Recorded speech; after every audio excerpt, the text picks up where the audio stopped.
بسم اللہ الرحمن الرحیم۔ السلام علیکم۔ آج کا موضوع ہے ایک شکاری اور اس کا بیٹا۔ ایک گاؤں میں ایک ماہر شکاری رہتا تھا جس کا نام بابا سلیم تھا۔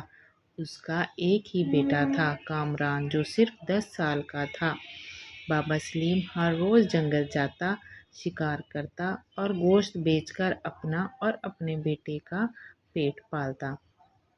کامران بچپن سے ہی باپ کے ساتھ جنگل جانے کی خواہش رکھتا تھا، لیکن بابا سلیم اسے ہمیشہ روکتا۔ بیٹا، جنگل کھیلنے کی جگہ نہیں ہے، وہاں موت چھپی ہوئی ہوتی ہے۔ لیکن ایک دن جب کامران بہت ضد کرنے لگا تو بابا سلیم نے ہار مان لی۔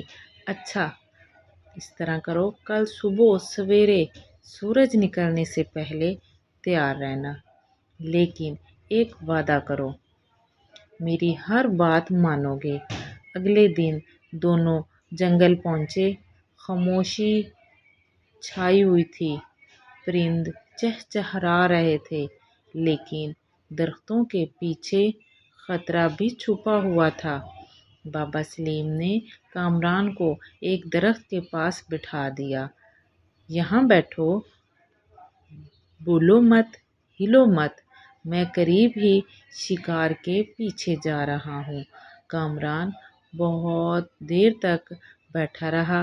کامران کچھ دیر اور بیٹھا، لیکن پھر ایک خوبصورت ہرن اس کے سامنے آیا۔ کامران کو لگا کہ یہ موقع ہے باپ کو خوش کرنے کا۔ اس نے باپ کی رکھی ہوئی بندوق اٹھائی، لیکن جیسے ہی اس نے نشانہ لیا، ہاتھ کانپنے لگے۔ اچانک ایک گرجدار آواز آئی۔ بابا سلیم دوڑتا ہوا آیا۔ اس نے فوراً بندوق چھینی اور ہرن کو جانے دیا۔ بیٹا، ایسا نہیں کرتے، شکار کرنا ہنر ہے، لیکن کسی کی جان لینا، اس کے بارے میں یہ فیصلہ کرنا بہت بڑا فیصلہ ہے۔ ابھی تم یہ فیصلہ کرنے کے قابل نہیں ہو، ابھی تم بہت چھوٹے ہو۔ گھر واپسی پر بابا سلیم نے کہا، کامران، تم نے آج ایک سبق سیکھا۔ ہم صرف ایک شکاری نہیں، محافظ بھی ہیں۔ جنگل کا توازن، فطرت کا نظام، سب کی جان قیمتی ہے۔ جو بغیر ضرورت کے جان لیتا ہے وہ شکاری نہیں، قاتل ہوتا ہے۔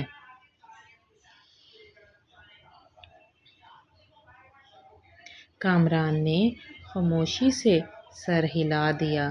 اس دن کے بعد وہ کبھی ضد نہیں کرتا تھا، لیکن بابا کے ساتھ بیٹھ کر پرندوں، درختوں اور جانوروں کے بارے میں سیکھتا رہتا۔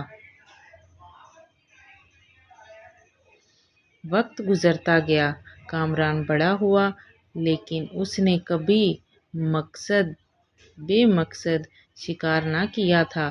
وہ ایک ایسا ماہر شکاری بنا جو صرف ضرورت کے وقت شکار کرتا اور جنگل کے قوانین کا محافظ کہلاتا۔